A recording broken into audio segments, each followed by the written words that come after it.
How to see who saved your TikTok video to favorites. Hi guys, in this video I will tell you how you guys can see who saved your TikTok video to their favorites.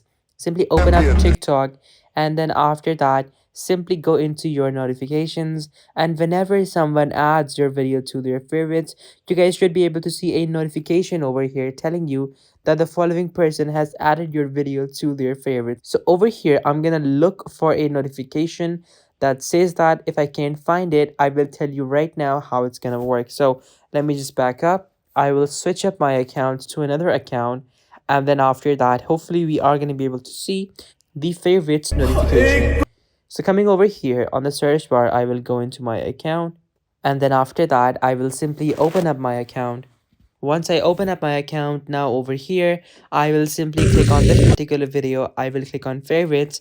And now if I were to come back over to my main account, then I should be able to see the notification for this particular task. So over here, coming back, if I were to now go into inbox, and then after that all activity, well then over here you can see that Emil Rashid has added your video to favorites. So guys, that is how you guys can see who added your video to their favorites on TikTok. Thank you so much for watching guys. Be sure to like, subscribe and share. Till next time, goodbye.